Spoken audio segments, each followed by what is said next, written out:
Before we go into our interview today, I wanted to let everyone know we have a new sponsor for our Energy Question podcast, the U.S. Oil and Gas Association, or USOGA for short. First established in 1917, USOGA has been an effective and creative voice for the industry for more than a century now. USOGA is dedicated to educating the public, policymakers, and legislators at the federal, state, and local levels about the value of the domestic oil and natural gas industry.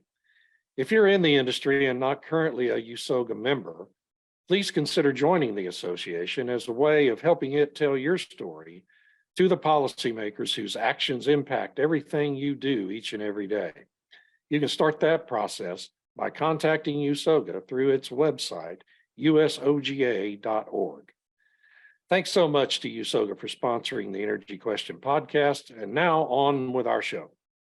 Hello, welcome to the Energy Question with David Blackmon. I'm your host, David Blackmon, and I'm here today with one of my favorite and really one of the finest energy writers working in the space today, Robert Bryce, the author of A Question of Power, Electricity and the Wealth of Nations, and a fellow who just is doing tremendous work in the energy space. Robert, how are you today?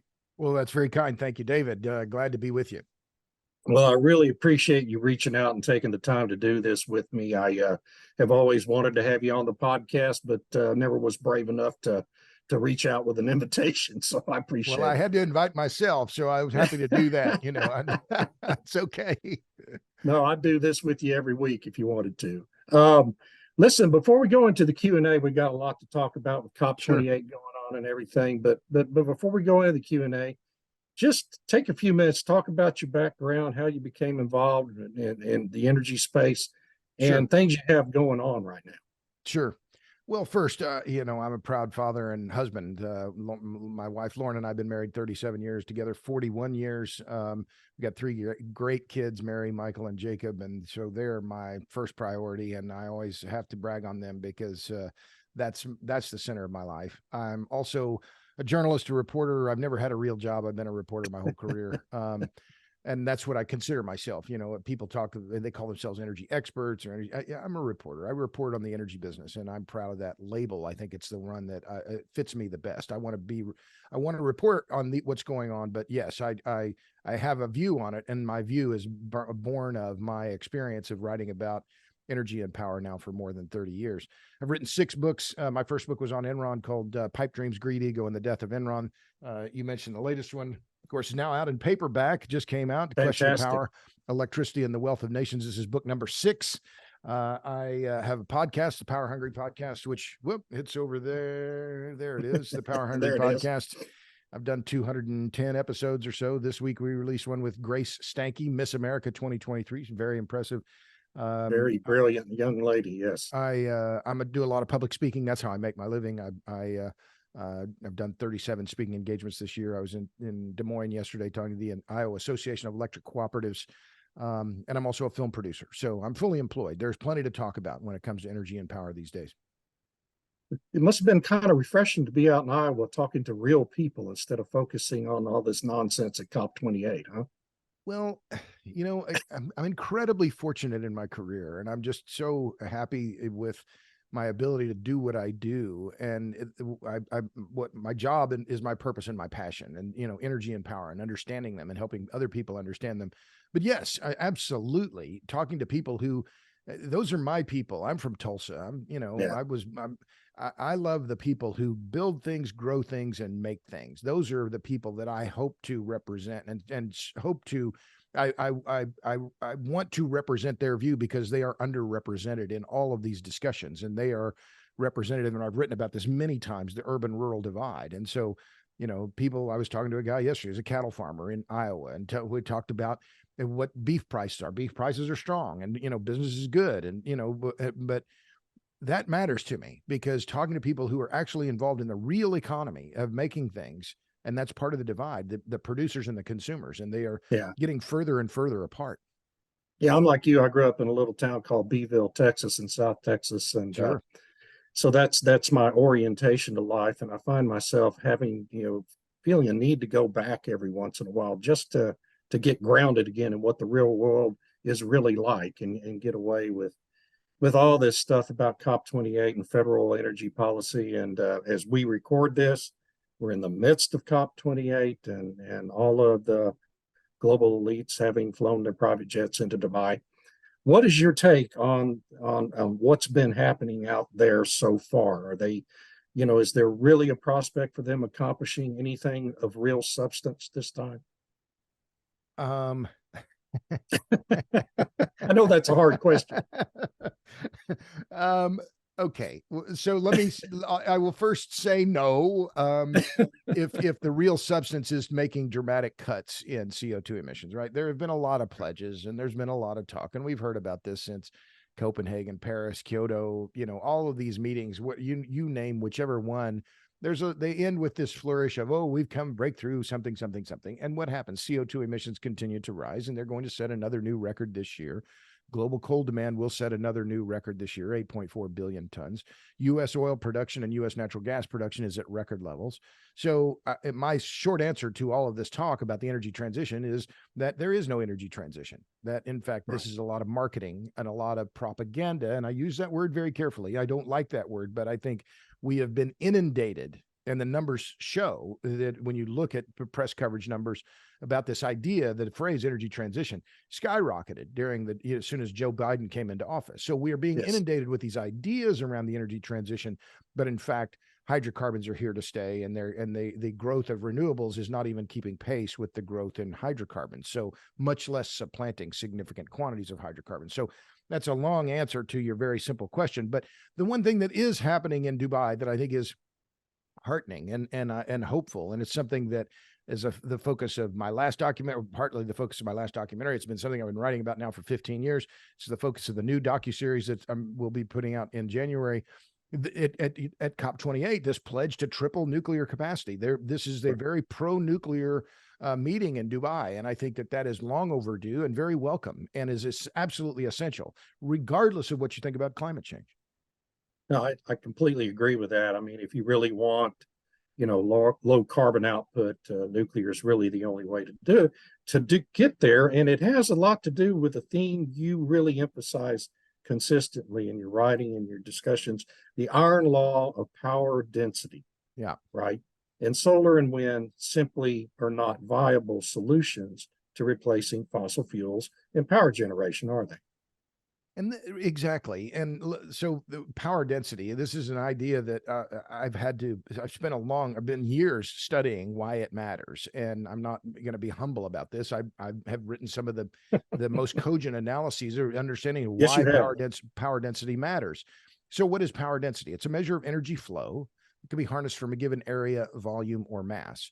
So why do we care about power density? Because if you care about the natural environment, you care about the natural world, you want to understand why power density matters. And so small footprints are the environmental ideal. One of the reasons why I'm an avid opponent and an avid critic of the wind industry is because it requires so much land. You need massive amounts of land because the power density of wind energy, and I don't care where you put it, is 1 watt per square meter. The power density of nuclear, 2,000 watts per square meter. Roughly at Indian Point, the now closed nuclear plant. Some of the plants are even higher than that, depending on where you put where you ring fence it. So the iron law of power density says the lower the power density, the higher the resource intensity. If you have low power density, you need lots of land, you need lots of copper, steel, neodymium iron, boron magnets, you name it, to counteract that low power density. So this is absolutely key. So when I say I'm pro-nuclear, regardless of what anyone thinks about carbon dioxide and global warming, and my view is carbon dioxide is a global, it's obviously a greenhouse gas. Climate change is a concern. It is not our only concern. But regardless of what you think about that, if we're serious about expanding the amount of electricity globally and doing it with minimal environmental impact, nuclear is the only way to go, in addition to natural gas, end to end, natural gas to nuclear, something I've been promoting now for 15 years.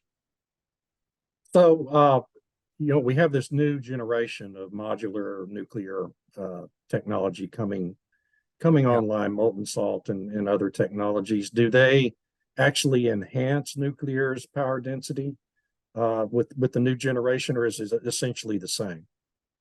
Well, I rephrase what you said, David, and I'm happy to talk about this. We could take up the whole 30 minutes talking about small modular reactors and SMR. I would say the promise of SMRs is enormous, right? Yeah. But we have not begun to see that yet. Now, with the exception of there is one that is permitted and is underway, and that is the BWRX 300. That's being built at the Darlington station in Ontario, Canada. So that project is going forward. There are no projects going forward in the US right now. They did have firm contracts. NuScale Power has a light water reactor designed. They are traded publicly under the ticker SMR. There's been a lot of attention to them. I've been following the company for a very long time. I interviewed one of their presidents now for, 12, 15 years ago. So I've been following the company a very long time.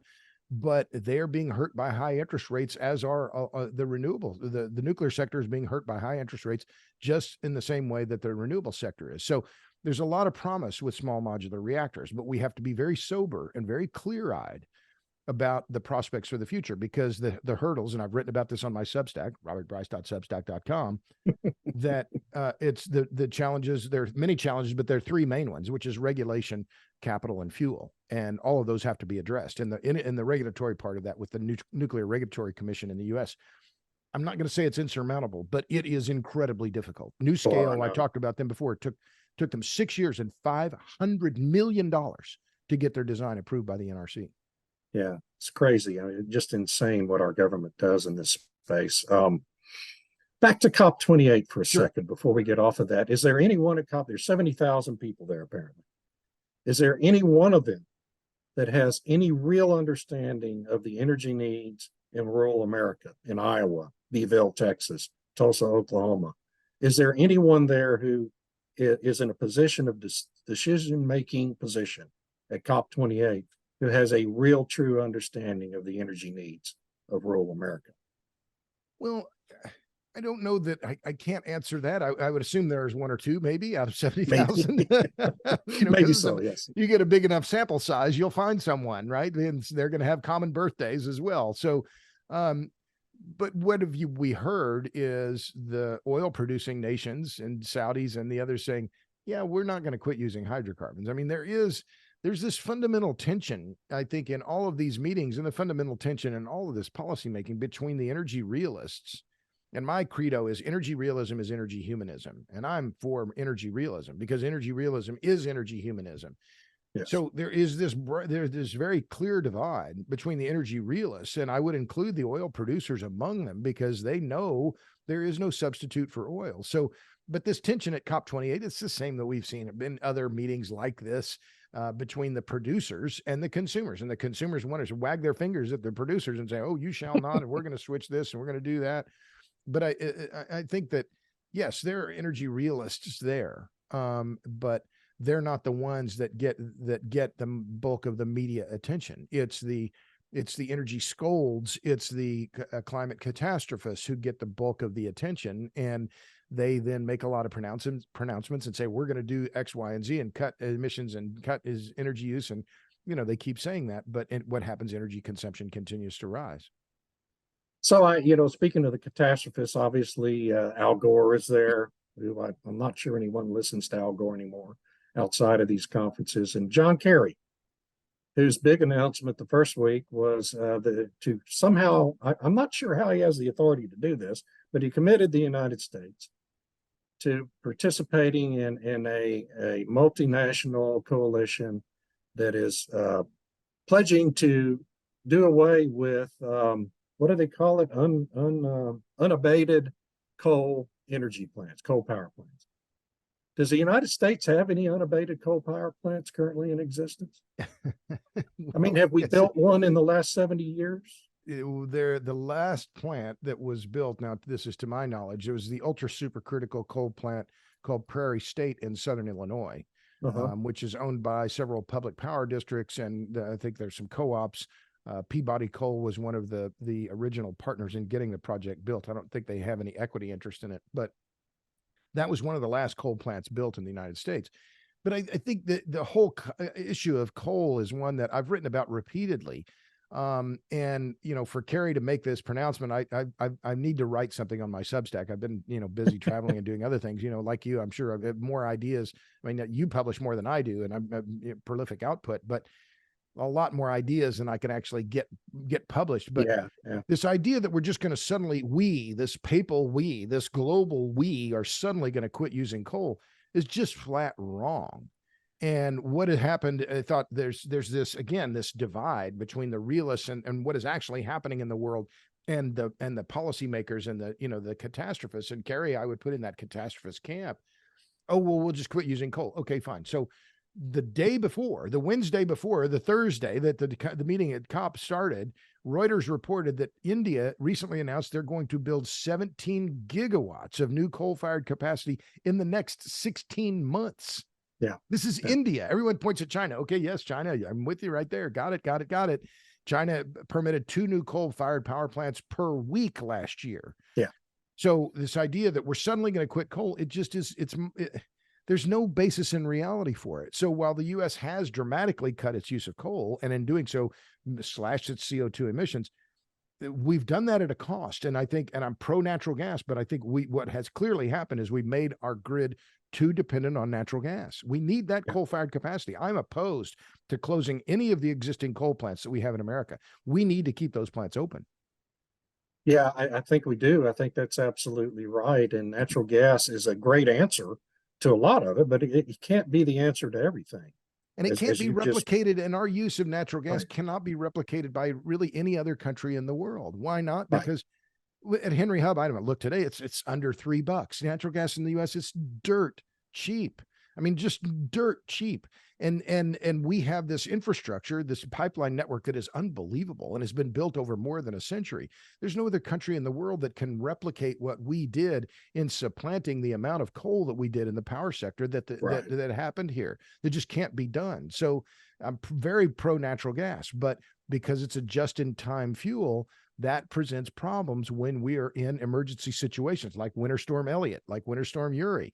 And we've been warned very clearly, and I wrote about this on my Substack, robertbryce.substack.com, about the near disaster in New York City where the Con Ed almost ran out of gas. I mean, the catastrophe that would occur there is just unbelievable.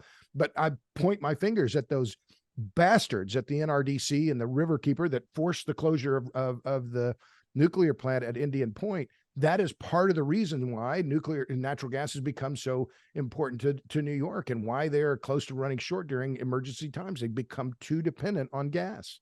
Yeah, and of course their refusal to allow pipelines to be built in New York, across New York, from the Marcellus Shale to supply both New York and New England states with natural gas is a big part of that insanity, right? Absolutely, I mean, absolutely. It's not the federal government. People blame the feds for that. But really, more to blame is the state government in New York for that. And who is dancing? Who is the one that is guiding that policy? And it was Andrew Cuomo, Governor Andrew Cuomo. See you later, you sorry bastard. He was the one who was taking marching orders from the NRDC and these environmental groups, 350.org, these NGOs, they're not environmental groups, these climate activist groups. He was the one taking his orders from these climate activist groups to use the Clean Water Act as a hammer to force to block these pipelines from being built. Okay, well, congratulations. You blocked them in the name of climate change. And what have you done? You've made your society so much more vulnerable to extreme weather events that if it occurs, the blame belongs on Cuomo and the NGOs, not on the gas company, not on the utilities. They warned, they tried to build the capacity and they weren't allowed to do so. Right. Yeah, I get worked up on this, Blackmon. I don't know if I get as worked up as you do, but I get to a point where it just makes me spitting mad, because it's not the rich and the elites that are going to be hurt by this. It's always the poor and the middle class, in the form of higher prices and less reliable energy and power. Well, that gets to the nub of the whole thing, right? As you just pointed out, it's not really environmentalism here. And this whole energy transition, when you analyze it down to its base, is really little more than the most massive transfer of wealth in human history, from the poor classes and the middle class to the elite class and to the companies that provide energy. Is it anything more than that? Because we're not really reducing carbon at the end of the day. Well, I thought a lot about this, and in fact, when I was in Des Moines yesterday, I got a question from the floor. What is motivating these NGOs? And again, I don't call them green groups. I don't call them environmental groups. They are neither. They are pressure groups. They are NGOs. They are an industry of them on their own. And I call them the anti-industry industry. It's a $4.5 billion per year business. So let's follow the money. Why is this happening? Because it's a business. These NGOs, Sierra Club, my least favorite organization on the planet, followed closely by Rocky Mountain Institute, NRDC, these other groups that are pushing these policies to ban natural gas, Beyond Carbon, which recently got a $500 million pledge from Michael Bloomberg. His stated aim, close every remaining coal plant in the United States and half of the existing gas plants. That is a recipe for disaster. Yeah. But what's the motivation? I'm now going off on you here. What is the motivation here? Well, it's perpetuation of their own bureaucracy. What are bureaucracies about? Well, you keep the bureaucracy going. That's the first rule. Make sure you don't run yourself out of a job. So what is the benefit to these pressure groups, these NGOs? Well, they get to go to their donors and say, look, I got the Berkeley City Council to approve a ban on natural gas. Write me another check, and they get another check. But that's all they have to do is push policy. They don't have to deliver electrons or molecules. And therefore, that is part of this battle that is asymmetric, right? It's asymmetric warfare between the policy pushers and the people who actually make things, build things, grow things. One of the great things you've done, and I think it's a tremendous public service in recent years, is you have chronicled, I think it's up over 600 or 700 instances now of local communities pushing back against proposed wind and solar farms across America. What was the purpose for starting that in the first place? Just being freaking pissed off. I mean, I'm just hard-headed enough. It's a great motivator, isn't it? It is a great motivator. Anger is a tremendous motivator, and one that frankly drives a lot of my work. And I say that without any, it's just true that in 2010, I was about to publish my fourth book, Power Hungry, and I got contacted by a guy named Charlie Porter from King City, Missouri, who I looked him up. I did all my due diligence. I tracked the guy's property records down. He talked about the fact that his home had been surrounded by wind turbines and that it had ruined his life, and his family couldn't live in their home anymore. He eventually settled and got a settlement from Ameren, which was the company that owned the wind turbines, and then it got a gag order, so he wouldn't talk about it. But led me to understand how rural landowners like him were being screwed by big wind and then later big solar. And so I started cataloging, and finally cataloging these local communities that were issuing bans or rejections or restrictions on wind and solar. And in 2015, I began very systematically chronicling them, at first in an Excel document and now on my website, robertbryce.com. And I finally upgraded in 2021, started publishing it regularly, and I upgraded the interface so it's searchable by state, by year, by wind and solar, by keyword. And so it's the only database of its kind. Since 2015, there have been 603 rejections or restrictions of wind or solar in the United States, and they have happened from Maine to Hawaii. This is the reality, and the New York Times will not report on it. They will not report on it. Yeah. And they will not even report on the rejections in New York State.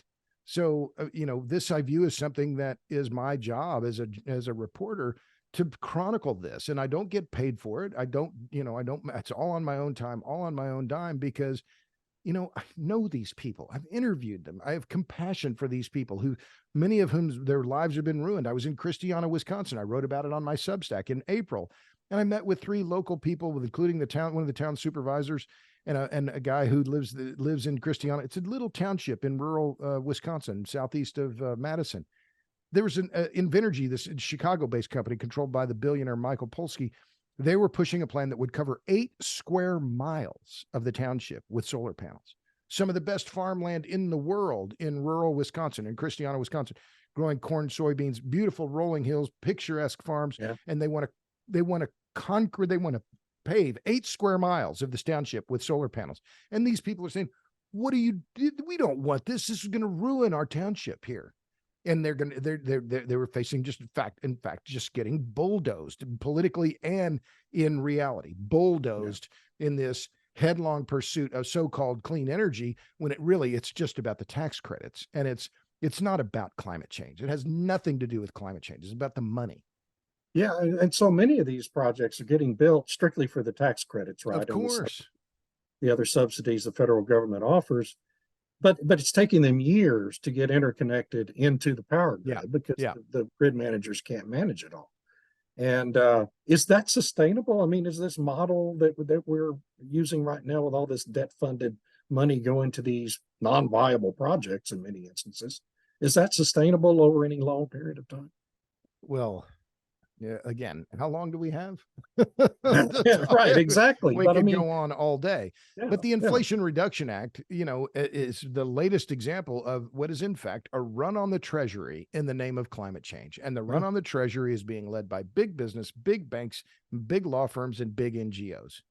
And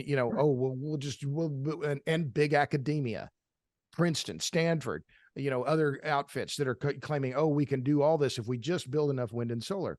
And the amounts of solar and wind they're talking about are just staggering. The amount of land area that would be covered. Jesse Jenkins from Princeton in May in Mother Jones magazine with a straight face said, "Oh yeah, we'd have to cover effectively 5 states with wind turbines in order to make his cockamamie plan work." Oh, only 5 states. Oh, okay. Well, gee, that's just not. And not states the size of Rhode Island. And you're from Princeton, you have a PhD, so gosh, gee, it must be okay, right? Exactly. But so the cost, the physical cost is staggeringly large, right? We're talking trillions of dollars if we tried to pursue this idea. But the cost in terms of landscape, the blighting of landscapes, the destruction of fertile farmland, the destruction of rural America, rural American communities, that's one cost. But the thing that may, in fact, be, you mentioned transmission, and this may be the issue that puts a brake on this silliness, is the inability to interconnect so many of these projects. And we'll just double or triple the size of the high voltage transmission grid in the United States. The hell you will. The hell you will. This idea that, we're just going to double or triple, we're going to build hundreds of thousands of miles of new line. No, you're not. You can't get the rights of way. Even if you could get the rights of way, we don't have the transformers. Even if you get the rights of way in the transformer, we don't have the linemen. So, the saving grace here may be just that, in fact, these spreadsheet jockeys who keep putting these models together are going, the spreadsheet jockeys models are going to run into the hard reality, or they already are, of the physical world and the financial world. So, I think there is a reckoning that's going to come due, but it's going to unwind slowly. Do you think, so I know you get the same question every time you speak, probably every time I speak, someone asks, well, how are we ever going to recover from this? How do we ever start rolling this back? And I'm always kind of at a loss for an answer, but because I can't really foresee any way that happens with our public policy in the United States until we suffer a major energy crisis. Yeah. That's always in the past been the only motivator for Congress to begin to reverse course. I mean, how do you answer that question when you get it? Well, that may well be the case. I hope it isn't. And as I mentioned, I wrote a piece on my Substack called Bone Chilling, in which I just explained the scenario, how New York City came perilously close to a loss of gas pressure, which during the depth of winter was last Christmas, and what a catastrophe it would have been. The calamity was beyond anything that we could imagine. I hope we can avert that kind of catastrophe, because that kind of catastrophe would cost untold billions and cost tens of thousands of lives. Right? Yeah, no doubt about it. But I guess I'd answer it this way, David, is that because we are so energy rich in the US, we can afford a lot of foolishness. And natural gas at under $3. Well, at Henry Hub or at TTF in Holland, it's 5 times that much. The Europeans can't afford this kind of foolishness that we're engaging in. Right. They have to be more sober. And so and now we see a much more focused effort in Europe, across Europe, for nuclear energy, which we don't see here in the US. Right. So I'm optimistic for the U.S. I'm all day optimistic. I'm a homer all the way in terms of the United States. We have incredible advantages over the rest of the world in demography, geography, Yeah. education, capital markets. All of these things but also just incredible energy resources. And a diffused energy system, right, which isn't under the control of just too few elites. It's very dispersed. So Yeah. I'm hopeful for the future, but I hope it doesn't take that a major breakdown for sobriety to win out. Last question. Sure. I'm at Substack like you are. Talk about your focus on writing at Substack, and I think you've talked about it in the past. You write mainly at Substack now, Yeah. right? Yeah. And talk about the reasons why. Sure. Well, thank you. I've been on Substack now for just about a year, Yeah. and I've only written one piece that wasn't published at first in Substack, and after writing, I've written for the New York Times, the Washington Post, the Wall Street Journal. I've published 6 books. I've written the Christian Science Monitor. I've written for a whole bunch of outlets. But I'm 63. I'm an old guy now, so I am to the point in my career where and I remember it vividly. It was last year. An editor, I published a piece, and I won't mention the periodical, and then they put a headline on the piece that I didn't like, and they did these edits to it that I thought, okay, well, this is kind of a pain in the butt. And I had to go back and forth, and then they published it and whatever. And then I told the editor, I said, I really didn't like that headline, that you put on it. I said, can I get approval on the headline?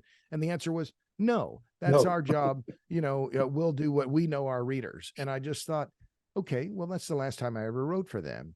And then I was using MailChimp for a newsletter that I was putting out every Friday. And then MailChimp, they got flagged. They withheld one of my newsletters for some reason they wouldn't explain, because their algorithm said something was blah, blah, blah, blah, blah. And I thought, okay, I'm out. I was paying MailChimp to do this. And anyway, when I left MailChimp, I had about 2,000 subscribers, 2,500. On Substack today, I have 12,500. Yeah. Yeah. And so the great thing about Substack, which I think is that it is gaining momentum, because individual readers can see individual writers and say, I trust them, instead of saying, I trust this institution, the New York Times. I don't trust the institution, the New York Times, or the institution of the Washington, that brand. So I guess, and I haven't thought about it in this way, but where Substack is so attractive to me is that I can promote my brand, and just my brand, and it's just me, and I can write what I want, when I want, how I want, and I can publish my own slides, because I do a lot of public speaking, and I realize people, especially talking about energy and power, you need to show them numbers. You need to be able to show them comparisons that make the story relevant or more impactful to them. So I've been very happy with Substack. I'm not charging. I'm distributing it for free, because I like the power of free, right? But I may go paid. But for now, I'm very happy on Substack. And what I found there, Rick Rubin, the music producer, said something recently. He said about who he's trying to please, and he said the audience comes last.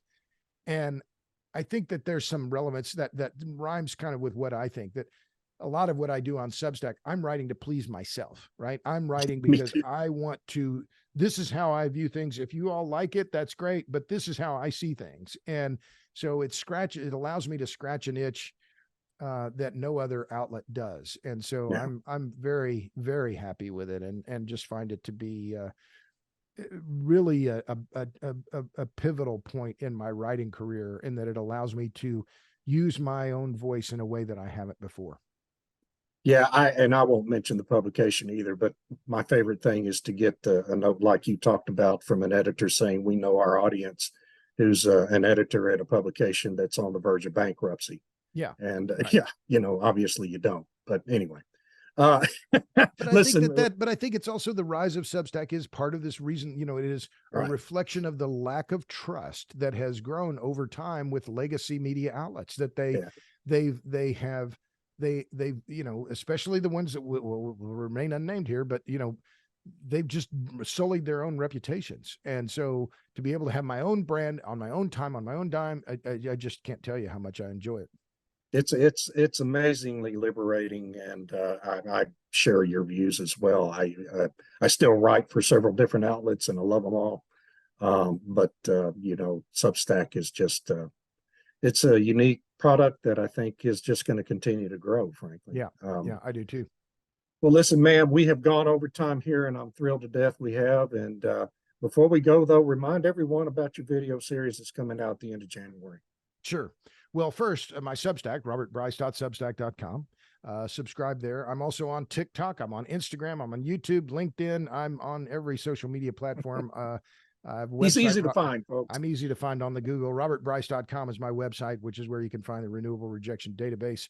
My film, the first film, is called Juice: How Electricity Explains the World. You can find that on YouTube.